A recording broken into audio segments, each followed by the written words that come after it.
그날 밤 한강뷰 레지던스 앞에서 두 사람을 기다렸다. 문이 열리고 혜원이 먼저 나타났다. 그 뒤로 낯익은 남자 강재혁이 서 있었다. 나는 조용히 그들을 바라봤다. 가족 참 다정하더군. 그 한마디로 모든 게 끝났다. 누군가의 불륜 현장을 상상하는 건 쉬웠다. 하지만 그 현장을 직접 마주하는 일은 살아있는 사람의 심장을 짓밟는 일이었다. 차가운 공기 속에서 나의 마지막 온기도 함께 식어갔다. 그날 이후 나는 남편이 아니라 증거를 모으는 인간이 되었다. 결말은 여러분의 예상을 완전히 뒤엎을지도 모릅니다. 여러분의 생각은 어떠셨나요? 댓글로 꼭 남겨주세요. 구독과 좋아요도 잊지 마시고 방탐정의 이중 파일과 함께 더 놀랍고 흥미로운 이야기 속으로 떠나봐요. 그날 오후 거실 커튼 사이로 햇살이 비스듬히 스며들었다. 아들은 학원에 가 있었고 집안은 이상하리만큼 조용했다. 윤혜원은 소파에 앉아 휴대폰을 들고 있었다. 화면에 비친 불빛이 그녀의 얼굴을 스치며 묘한 미소를 만들어냈다. 평소라면 뉴스를 틀어두었을 그녀가 그날은 아무 소리도 내지 않았다. 나는 출근 준비를 하다 그 모습을 흘낏 보았고 괜히 가슴 한쪽이 서늘해졌다. 아무 말도 하지 않았지만 그 표정이 내 기억 속에 오래 남았다. 며칠 뒤부터 혜원의 휴대폰 알림음이 잦아졌다. 밤늦게까지 이어지는 카카오톡 진동. 잠결해본 화면 속에는 낯선 문장이 떠 있었다. 프로필 보고 연락드렸습니다. 솔직히 미인이셔서 놀랐어요. 단 한 문장이었다. 그러나 그 한 줄이면 충분했다. 그 순간 나는 이미 무언가가 시작되었음을 직감했다. 탐정의 보고서는 내 짐작을 확인시켜 주었다. 상대는 강재혁, 제약회사 영업직. 양재교육센터 세미나에서 명함을 주고받고 오픈 채팅으로 연락을 이어갔다고 했다. 그는 능숙한 화법으로 접근했다. 혼자 밥 먹는 거 외롭죠? 당신 같은 사람이라면 따뜻할 텐데. 혜원은 그 말에 서서히 마음을 열었다. 그녀는 그렇게 무너져 내리기 시작했다. 이후 그녀의 옷차림이 달라졌다. 평소 입던 면 블라우스 대신 화려한 원피스와 얇은 하이힐. 익숙하지 않은 향수가 거실 공기 속에 퍼졌다. 퇴근 후엔 전화를 피했고 카드 명세서엔 처음 보는 상호명이 늘었다. 청담의 이탈리안 레스토랑, 삼성동 라운지 바, 한강뷰 레지던스. 모든 일정은 동창 모임이라는 말로 포장되어 있었다. 나는 아무 말도 하지 않았다. 아니, 일부러 하지 않았다. 확신이 필요했다. 그녀가 나를 속이는 이유가 외로움 때문인지 아니면 욕망 때문인지 알고 싶었다. 그 차이를 구분해야 했다. 그게 이 결혼의 마지막 존엄이라 믿었으니까. 한 달 후 탐정이 보낸 사진 한 장이 내 손에 도착했다. 청담의 레스토랑, 마주 앉은 두 사람, 그리고 그녀의 손등 위에 얹힌 남자의 손. 그 장면 하나면 충분했다. 변명도 설명도 필요 없었다. 나는 그 한 장으로 모든 걸 이해했다. 그날 밤 혜원은 평소보다 훨씬 늦게 귀가했다. 회의가 길었어. 고개를 숙인 채 내 눈을 피하며 말했다. 나는 아무 대답도 하지 않았다. 그저 시계 초침 소리만이 거실 공기를 가르고 있었다. 그 순간 내 안의 온도는 완전히 식었다. 사랑이 남지 않았다는 게 아니라 믿음이 죽어버린 거였다. 그 무렵부터 윤혜원의 변화는 더 이상 숨길 수 없었다. 쇼핑백이 늘어났고 옷장엔 낯선 향수 냄새가 배어 있었다. 단정했던 셔츠와 블라우스 대신 노출이 많은 원피스와 높은 굽의 구두가 자리를 차지했다. 주말마다 친구 좀 만나고 올게라며 웃었지만 그 웃음은 어디선가 배운 연기처럼 어색했다. 나는 신문을 펼쳐든 채 아무 말도 하지 않았다. 그 무관심이 그녀를 안심시켰을지도 모른다. 하지만 실상은 달랐다. 나는 이미 모든 걸 알고 있었다. 그녀가 나를 속이는 이유가 외로움 때문인지 아니면 단순한 스릴 때문인지 그것만이 알고 싶었다. 얼마 후 탐정의 두 번째 보고서가 도착했다. 강재혁 제약회사 영업팀 과장. 평일 점심마다 만남이 이어졌고 청담의 카페, 삼성동 라운지 바, 한강뷰 레지던스까지 카드 결제 내역이 꼼꼼히 남아 있었다. 메시지 캡처엔 빨리 같이 살고 싶다는 문장이 반복돼 있었다. 그는 그녀에게 우리 부부는 이미 끝났어. 지금은 형식뿐이야. 라 속삭였고 주말마다 가족 때문에 못 나가 라며 빠져나갔다. 그 뻔한 거짓말에 혜원은 흔들렸다. 아니, 믿고 싶었던 거다. 나는 이미 알고 있었다. 강재혁은 절대 이혼하지 않을 인간이라는 걸. 그저 일시적인 도피처가 필요했던 남자. 하지만 혜원은 점점 깊이 빠져들었고 밤마다 메시지에 하트를 붙이며 그를 기다렸다. 그녀의 휴대전화, 탐정의 보고서, 카드 내역, 모든 증거가 내 손 안에 있었다. 그때 나는 이미 결심하고 있었다. 더 이상 모른 척하지 않겠다고. 어느 날 평일 오후 탐정에게서 사진 한 장이 도착했다. 카페 한쪽 구석, 마주 앉은 두 사람, 테이블 위엔 강재혁의 휴대전화가 놓여 있었다. 그리고 그 화면에 짧은 문장이 떠 있었다. 오늘 밤 호텔에서 지난번처럼 단 한 줄. 그 문장 하나로 충분했다. 혜원은 그걸 봤을까? 아니면 보고도 외면했을까? 나는 그 장면을 머릿속으로 그려보았다. 그는 아무렇지 않은 얼굴로 옛 직장 동료야라며 웃었을 것이다. 혜원은 아무 말도 하지 못한 채 그 웃음에 고개를 끄덕였겠지. 며칠 후 나는 마지막 확인을 했다. 내 앞엔 탐정이 모아온 자료와 CCTV 캡처 사진이 정리돼 있었다. 강재혁은 단 한 번도 주말이나 밤에 그녀를 만나지 않았다. 오직 평일 낮, 그 짧은 틈 사이에서만 관계를 이어갔다. 윤혜원은 점점 더 화려해졌지만 그 남자의 거짓말에 완전히 길들여져 있었다. 나는 모든 증거를 서류 봉투에 넣었다. 이제 남은 건 단 하나였다. 직접 마주하는 일. 그날 밤 나는 거실 소파에 앉아 있었다. 손에는 더 이상 낯설지 않은 봉투와 탐정 보고서, 카드 내역, 사진 캡처가 묵직하게 쥐어져 있었다. 그녀가 어떤 메시지를 주고받는지도, 어떤 옷을 입고 그를 만나러 나갔는지도 나는 이미 다 알고 있었다. 특별하다, 사랑한다는 문장이 화면 속에서 산산이 부서지는 걸 보며 나는 한 번도 입 밖으로 꺼내지 못했던 질문들을 속으로만 삼켰다. 왜였을까? 언제부터였을까? 내가 아닌 다른 사람을 향해 웃을 수 있게 된 건. 그 주 목요일 마지막 퍼즐이 맞춰졌다. 그녀의 휴대전화에 남겨진 흔적, 탐정이 건네준 새로운 캡처, 그리고 강재혁의 이름으로 검색된 수많은 게시물. 주말 가족 캠프, 아이의 운동회, 생일 케이크를 둘러싼 웃음, 부부 원만이라는 태그. 사진 속 남자는 선글라스를 끼고 있었지만 나는 한눈에 알아봤다. 강재혁, 그리고 그 곁에 아이와 아내. 그 순간 내 안의 모든 감정이 조용히 식었다.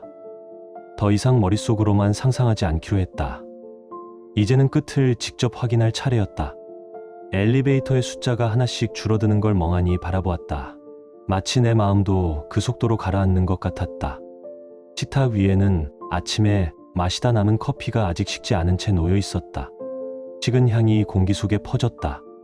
나는 혜원을 잃은 게 아니라 예전의 나를 잃은 거였다. 그 생각이 머리를 스쳤다. 한때는 누구보다 성실한 남편이었고 아이가 잠들면 아내의 머리맡을 정리해 주던 남자였다. 그런데 지금의 나는 그 기억들을 붙잡고 서 있는 낡은 그림자에 불과했다. 분노보다 먼저 찾아온 건 허무였다. 누구를 탓하기 전에 내가 언제부터 그녀에게 무관심해졌는지를 떠올렸다. 침묵은 서로를 지키기 위한 방패였지만 결국 우리를 무너뜨린 칼날이었다. 그날 밤 침실 문을 열었을 때 공기 속에서 희미한 향수 냄새가 났다. 내 것이 아닌 향. 나는 조용히 불을 끄고 어둠 속에 앉았다. 세상에서 가장 시끄러운 침묵이었다. 다음 날 퇴근 후 나는 그를 미행했다. 그는 택시를 타고 한 주택가로 향했다. 차에서 내리자 자연스럽게 현관문을 열었고 안에서 작은 아이가 달려 나와 그를 안았다. 그 뒤로 앞치마를 두른 여자가 얼굴을 내밀었다. 그 한 장면이 모든 걸 말해 주었다. 며칠 뒤 나는 그를 직접 마주했다. 혜원도 모르는 자리였다. 그날 밤 한강뷰 레지던스 앞에서 익숙한 두 사람을 기다렸다. 문이 열리고 혜원이 먼저 나왔고 그 뒤를 강재혁이 따랐다. 나는 조용히 그들을 바라봤다. 아무 말도 아무 표정도 없었다. 그러나 내 눈빛만은 얼음처럼 차가웠다. 가족, 참 다정하더군. 내 목소리는 낮았지만 무겁게 울렸다. 강재혁의 얼굴이 하얗게 굳었다. 혜원이 떨리는 목소리로 이건 그게 아니야라며 고개를 들었다. 하지만 나도 그녀도 그 말이 아무 의미도 없다는 걸 알고 있었다. 공기는 유리처럼 차갑고 단단했다. 나는 소리를 지르지도 변명을 듣지도 않았다. 손에는 이미 증거가 있었고 마음에는 이미 결론이 내려져 있었다. 이 자리에서 끝내야 한다는 것, 다시는 돌아가지 않겠다는 것. 그날 밤 문 앞에서 부서진 건 우리 부부의 관계만이 아니었다. 혜원의 환상도, 강재혁의 거짓말도, 그리고 내가 마지막까지 붙잡고 있던 희미한 믿음마저 그 자리에서 무너졌다. 한강뷰 레지던스 로비, 차가운 공기 속에 나는 서 있었다. 영화 속 장면처럼 느껴졌지만 현실은 훨씬 더 조용하고 잔인했다. 혜원이 방에서 나와 복도 끝 자판기 쪽으로 걸어가다 나를 발견했다. 우리의 시선이 마주쳤다. 시간마저 멈춘 듯 했다. 역시 그랬구나. 내 목소리는 낮고 차가웠다. 그녀의 입술이 움직였지만 그것은 말이 아니라 단지 소리였다. 잠깐만, 이건 다 알고 있다. 나는 단호하게 말을 끊었다. 그 순간 엘리베이터 위의 숫자가 다시 내려갔다. 내 안의 마지막 온기까지 함께 가라앉고 있었다. 뒤에서 발소리가 들렸다. 강재혁이었다. 그는 내 모습을 보고 잠시 멈칫하더니 억지로 미소를 지었다. 아, 처음 뵙겠습니다. 잠깐 쉬고 있었을 뿐인데 오해가. 입 다물어라. 내 목소리는 낮았지만 공기를 가르는 칼날처럼 날카로웠다. 나는 가방에서 두툼한 봉투를 꺼내 그들 앞에 던졌다. 지난 반년 동안 모든 걸 기록했다. 내가 보낸 메시지, 만난 장소, 카드 내역, 선물 영수증 전부 탐정이 확보했다. 혜원이 떨리는 목소리로 무언가를 말하려 했지만 강재혁이 먼저 목소리를 높였다. 이런 건 불법이잖아요. 도찰 아니에요? 나는 눈 하나 깜빡이지 않았다. 그럼 법정에서 따지면 되겠지. 어디든가 보자. 내가 한 걸음 다가가자 그는 반사적으로 나를 밀쳤다. 혜원이 그만 하고 외쳤지만 이미 늦었다. 내 몸이 뒤로 밀리며 로비의 대리석 기둥에 머리를 부딪혔다. 둔탁한 소리가 울렸고 순간 주변이 어지러워졌다. 나는 주저앉았지만 정신을 잃지는 않았다. 이마에서 따뜻한 것이 흘러내렸고 로비에 있던 사람들이 웅성거렸다. 혜원이 다가와 손을 뻗었다. 괜찮아. 제발 눈 좀 떠봐. 하지만 나는 그녀를 보지 않았다. 그 눈빛조차 마주할 가치가 없었다. 강재혁은 얼굴이 새파랗게 질린 채 뒤로 물러섰다. 그러다 출구 쪽으로 도망치려 했다. 도망가지 마. 내가 낮게 말했을 때 경비원이 그를 붙잡았고 호텔 직원들이 몰려들었다. 멀리서 사이렌 소리가 점점 가까워지고 있었다. 몇 시간 뒤 나는 병원 응급실 침대에 누워 있었다. 천장은 새하얗고 기계음이 규칙적으로 울렸다. 다행히 생명에는 지장이 없었다. 가벼운 뇌진탕과 상처만 남았다. 하지만 그 순간 이미 알고 있었다. 이 관계는 완전히 끝났다는 걸. 혜원은 여러 번 내 이름을 불렀다. 하지만 나는 대답하지 않았다. 그녀의 얼굴을 다시 바라볼 이유가 없었다. 우리 사이에 남은 건 침묵과 냉기뿐이었다. 다음 날 그녀와 양가 부모가 한자리에 모였다. 식탁 위엔 물잔만 덩그러니 놓여 있었고 공기는 묵직하게 가라앉아 있었다. 나는 묵묵히 앉아 있었고 혜원은 고개를 숙인 채 떨고 있었다. 아이도 있는데 어떻게 호텔에서 그런 일이 있을 수가 있어요? 시어머니의 목소리는 낮았지만 칼날처럼 날카로웠다. 불륜도 불륜이지만 우리 아들이 다쳤잖아요. 그쪽 남자 때문에. 장인의 말이 이어졌다. 혜원의 아버지는 아무 말도 하지 않은 채 테이블 가장자리를 바라보고 있었다. 잠시 정적이 흘렀다. 그녀는 입술을 떨며 말했다. 죄송합니다. 너무 작은 목소리였다. 오히려 방 안의 침묵이 더 크게 울렸다. 나는 여전히 아무 말도 하지 않았다. 그녀와 눈을 마주치지도 않았다. 그날 이후로 나는 어떤 감정도 느끼지 못했다. 분노도 연민도 사라지고 그 자리에 남은 건 단 하나, 차가운 공백뿐이었다. 며칠 뒤 나는 법무법인을 찾았다. 유리문 너머 변호사가 서류를 넘기며 담담하게 말했다. 부정행위에 대한 손해배상 청구는 충분히 가능합니다. 상간자 위자료, 증거도 명확하네요. 그 말이 내 안에서 묵직하게 울렸다. 나는 이제 감정이 아니라 사실로만 움직이고 있었다. 법원에 제출한 소장은 10페이지가 넘었다. 카드 내역, 카카오톡 캡처, 탐정 보고서, 호텔 출입 기록까지. 모두 그녀의 손끝에서 만들어진 흔적이었다. 변호사는 마지막 장을 덮으며 말했다. 이 정도면 합의 없이 판결까지 가도 승산 있습니다. 나는 고개를 끄덕였다. 이 싸움은 복수가 아니라 정리였다. 며칠 후 강재혁이 회사를 떠났다는 소식을 들었다. 병원 윤리위원회에 제보가 들어갔고 그는 품위 손상 행위로 징계를 받았다. 그의 아내가 직접 문제를 제기했다고 했다. 아이를 데리고 친정으로 돌아갔다고. 그 소식을 들었을 때 내 안에서 어떤 감정도 잃지 않았다. 이미 모든 것이 지나가 버린 뒤였다. 혜원은 별거 중이었다.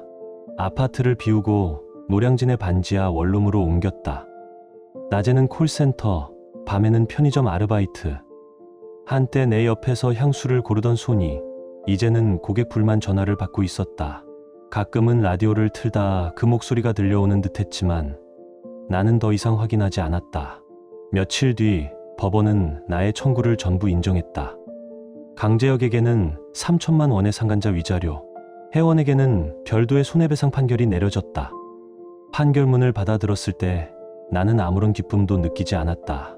그저 아주 조용한 해방감이 서늘하게 스며들었다. 이후 사람들은 조용히 입을 다물었다.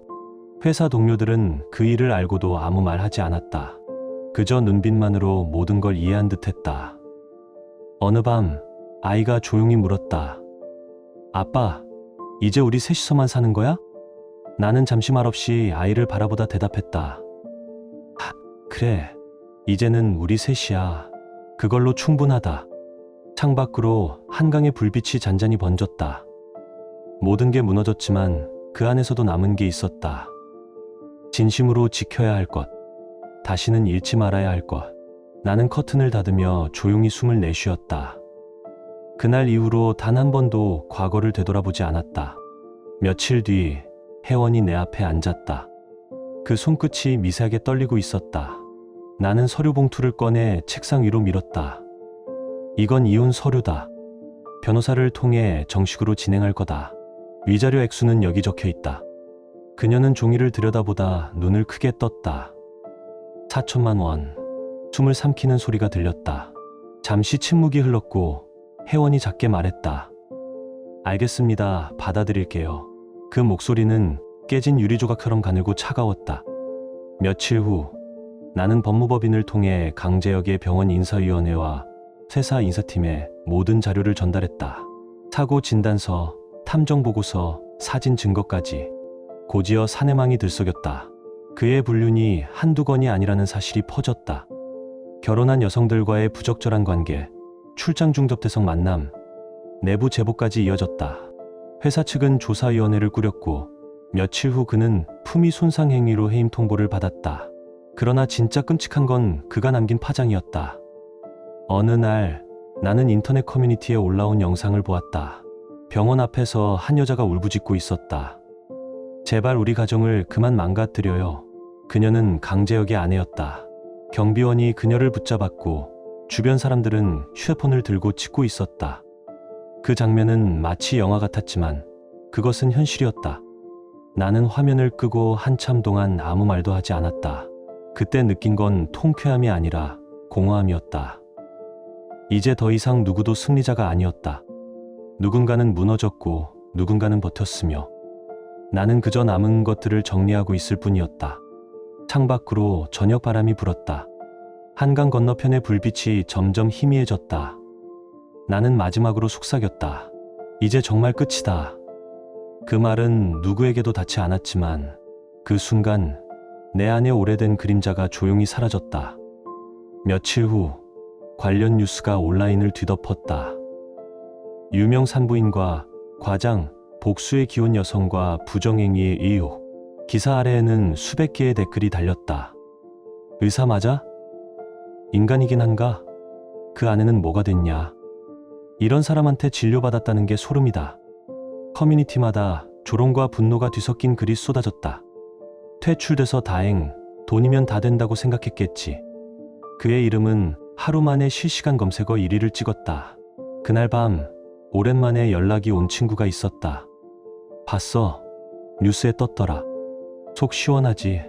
나는 잠시 휴대폰 화면을 바라보다가 짧게 대답했다. 응, 그래, 봤다.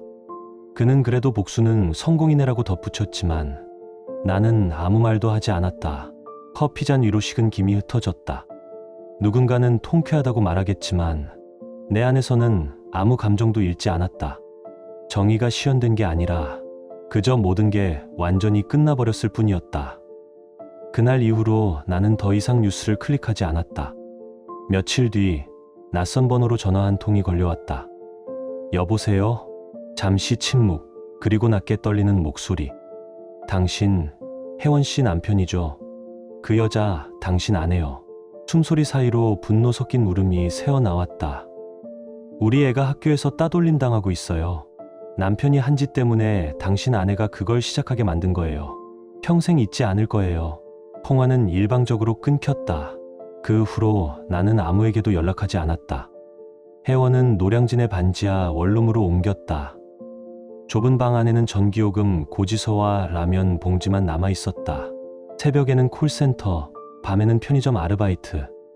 그리고 최근엔 건설 현장 야간 경비를 한다는 소문도 들려왔다. 차가운 새벽바람 속에서 신호봉을 들고 서 있는 여자. 누군가 창문을 열고 소리쳤다. 아줌마, 웃으면서 일 좀 해요. 웃음소리와 함께 캔이 발밑에 굴러왔다. 그래도 그녀는 아무 대답도 하지 않았다. 나는 그 광경을 멀리서 본 듯한 기분으로 떠올렸다. 이제는 화낼 힘조차 남아있지 않았다. 그녀가 어떤 인생을 살든 이젠 나와 아무 상관이 없는 일이다. 다만 내 기억 속에서 그날의 로비, 차가운 공기, 흩어진 서류, 그리고 피 냄새가 섞인 그 순간만이 아직도 선명하게 남아있었다. 얼마 후 포털 뉴스의 헤드라인이 눈에 들어왔다. 산부인과 과장강, 다수의 불륜 및 직장 내갑질 의혹으로 해임. 그의 얼굴이 흐릿한 사진과 함께 보도됐다. 나는 조용히 기사를 닫았다. 그리고 더 이상 아무 생각도 하지 않았다. 며칠 전 인터넷 커뮤니티엔 아직은 영상이 올라왔다. 강재혁이 지방의 공사 현장에서 일용직으로 일하며 현지 노동자와 다투는 장면이었다. 누군가 몰래 찍어 올린 듯 낡은 작업복을 입고 비틀거리며 걸어가는 그의 모습이 담겨 있었다. 한때는 세련된 말로 내 아내를 유혹하던 남자. 지금 그는 아무도 필요로 하지 않는 인간이 되어 있었다. 그 영상 아래에는 짧은 댓글 하나가 달려 있었다. 인과응보다. 나는 마우스를 움직여 그 문장을 한참 동안 바라보다가 그저 천천히 창을 닫았다. 창밖으로 시선을 돌리니 여의도 카페 2층 창문 너머로 회색빛 하늘이 끝없이 이어져 있었다. 빨래가 바람에 흔들리는 소리, TV 뉴스 앵커의 단조로운 목소리, 옆집에서 흘러나오는 기름 냄새, 그런 사소한 것들이 이제는 내 하루의 배경이 되어 있었다. 커피잔에 남은 미온한 온기를 바라보다가 문득 생각했다. 예전에는 이런 고요를 견디지 못했다. 누군가의 목소리, 집 안의 소음, TV에 불빛이 있어야 안심이 됐다. 하지만 지금은 아무 소리도 없는 게 편했다.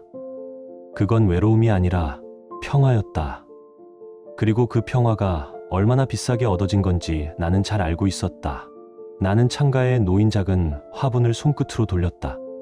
아이가 두고 간 것, 잎사귀 끝이 마른 걸 보며 물을 부었는데 흙이 물을 천천히 삼키는 걸 바라보다 이상하게 가슴이 먹먹해졌다. 사람도 그렇게 마르는구나. 한번 마음이 메말라버리면 다시 흡수하기까지 오래 걸리는 법이다.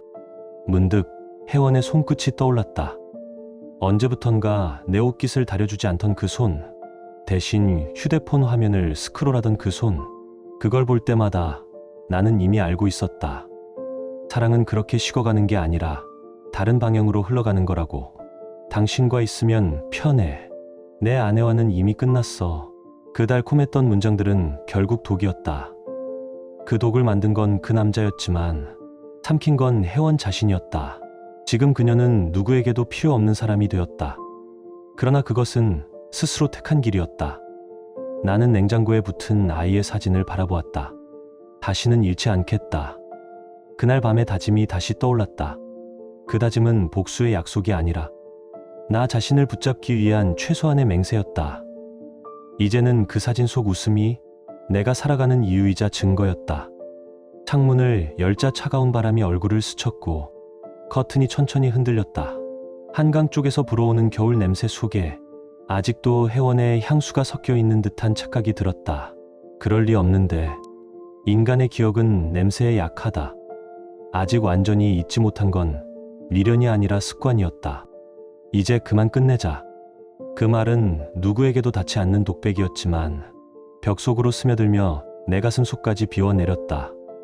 그 비워짐이 처음엔 두려웠지만 이제는 그것마저 익숙해졌다. 주말이면 카페를 정리하고 가끔은 한강 다리를 건넜다. 그 다리 위에서 바라보는 도시의 불빛은 언제나 비슷했다. 누군가는 데이트를 하고 누군가는 퇴근길을 걷고 누군가는 나처럼 멈춰 있었다. 그 익명 속에서 나는 잠시 숨을 돌렸다. 어느 날 카페에 한 손님이 들어왔다. 중년의 남자, 지친 표정. 그는 커피를 주문하더니 내게 물었다. 사장님, 혼자 일하세요? 나는 고개를 끄덕였다. 그가 잠시 웃으며 말했다. 혼자면 조용해서 좋죠. 대신 오래 혼자 있으면 말 잊어버린다네요. 그 말이 묘하게 가슴에 남았다. 나는 대답 대신 그러게요. 하고 웃었다. 아마 그는 몰랐을 것이다. 그 말이 내 하루를 흔들었다는 걸. 밤이 되면 가게 불을 끄고 카운터 앞에 앉아 있었다. 텅 빈 좌석마다 남아있는 온기. 컵 위에 맺힌 커피 자국. 그 모든 게 사람의 흔적이었다. 그리고 나는 그 흔적들을 닦아내며 하루를 정리했다. 그게 내 방식의 숙주였다. 창밖 한강 건너편으로 해가 기울고 있었다. 그때 아이가 방에서 숙제를 하다 문틈으로 나를 바라보았다. 아빠, 이제 우리 괜찮아질 거지? 나는 잠시 멈춰 섰다가 고개를 끄덕였다. 그 순간 내 마음속에 얼어붙어 있던 무언가가 아주 천천히 녹아내리는 것 같았다. 그날 이후 아이는 가끔 나를 찾아왔다. 학교 근처 아르바이트를 끝내면 아무 말 없이 카페 문을 열고 들어왔다. 혼자 있지 말아요. 그 말 한마디가 이상하게도 마음을 흔들었다. 나는 아이에게 따뜻한 코코아를 내밀며 물었다. 요즘은 괜찮니? 응. 그냥 아빠 생각나서 와봤어요. 그 대답에 말이 막혔다. 내가 버텨야 했던 이유가 그 짧은 한 문장 속에 전부 담겨 있었다. 아이의 얼굴에는 여전히 회원의 흔적이 남아 있었다. 웃을 때 반달처럼 휘어지는 눈, 그건 분명 그녀를 닮은 모습이었다. 잠시 시선이 겹치자 아이가 조용히 물었다. 엄마는 잘 지내요? 나는 고개를 숙인 채 대답했다. 모르겠다. 하지만 언젠간 괜찮아질 거야. 그 말을 내뱉으면서 스스로에게도 위로가 된다는 걸 느꼈다. 한동안 아무 말도 오가지 않았다. 창밖에서 빗방울이 떨어지기 시작했다. 유리창 위로 번지는 불빛. 그리고 카페 스피커에서 흘러나오는 오래된 재즈 한 곡. 나는 조용히 머그컵을 돌리며 아이를 바라봤다. 그 아이가 이젠 내 눈높이에 닿을 만큼 자라 있었다. 언제 이렇게 컸을까? 시간이 흐른 게 아니라 내가 멈춰 있었던 건 아닐까 하는 생각이 들었다. 아빠, 이제 괜찮아 보여요. 그래 보이니? 응. 예전엔 늘 피곤해 보였는데 요즘은 그냥 편해 보여요. 그 말에 가슴이 묘하게 저려왔다. 어쩌면 아이는 이미 알고 있었는지도 모른다. 그때의 집 안에 감돌던 긴장, 아무 말 없이 흘러가던 저녁 식사, 어른들의 거짓된 미소 속에서 무언가 부서지고 있었다는 걸. 나는 고개를 끄덕였다. 이제야 조금 사람처럼 사는 것 같아. 아이의 시선이 따뜻하게 흔들렸다. 그 속엔 원망도 연민도 없었다. 그저 지금의 나를 있는 그대로 받아들이는 눈빛이었다. 아빠는 엄마를 아직 미워해요? 그 질문이 떨어지는 순간 공기가 잠시 멈춘 것 같았다.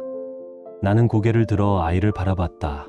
미움이라는 게 오래가지는 않더라. 그럼 용서했어요? 글쎄, 용서라기보다 그냥 끝났다고 생각하려고. 끝났다고 생각하면 진짜 끝나요? 나는 잠시 웃었다. 끝났다고 믿으면 마음은 그제야 비워지는 것 같아. 아이의 눈빛이 잠시 흔들렸다. 그 아이의 속에도 여전히 혼란과 상처가 남아있겠지.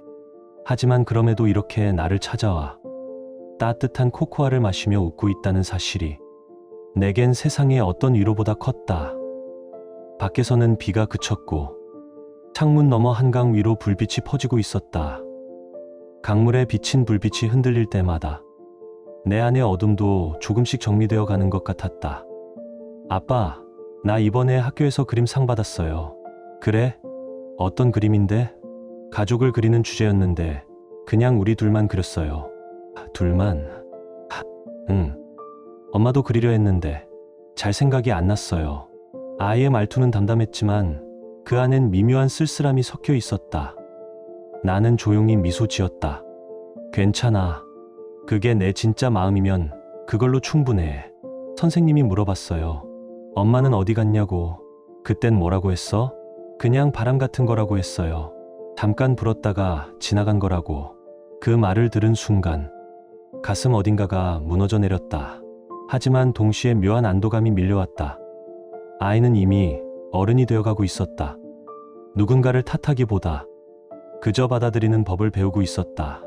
그래, 잘했다. 내 목소리는 낮았지만 그 안에는 다 말하지 못한 감정이 스며 있었다. 아이의 눈가가 붉어졌고 나는 조용히 손을 뻗어 그 머리카락을 쓰다듬었다. 그 따뜻한 감촉이 얼어붙은 내 심장까지 조금씩 녹이는 듯했다. 밤이 깊어지자 아이가 자리에서 일어났다. 아빠, 다음엔 내가 밥 사올게요. 그 말에 나도 모르게 웃었다. 그래, 그날은 꼭 따뜻한 데서 먹자. 아이의 손끝이 잠시 내 손등 위에 닿았다. 아빠, 너무 혼자 있지 말아요. 그 한마디가 다시 내 마음을 흔들었다. 카페 문이 닫히고 나서도 나는 한참 동안 그 자리에 서 있었다.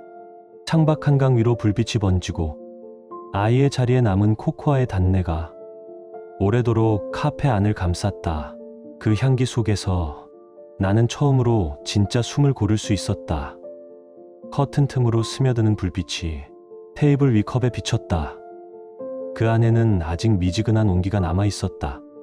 나는 그 온기를 손으로 감싸며 중얼거렸다. 이게 아마도 용서라는 거겠지. 누구를 위한 용서가 아니라 스스로를 다시 일으켜 세우기 위한 작별의 방식.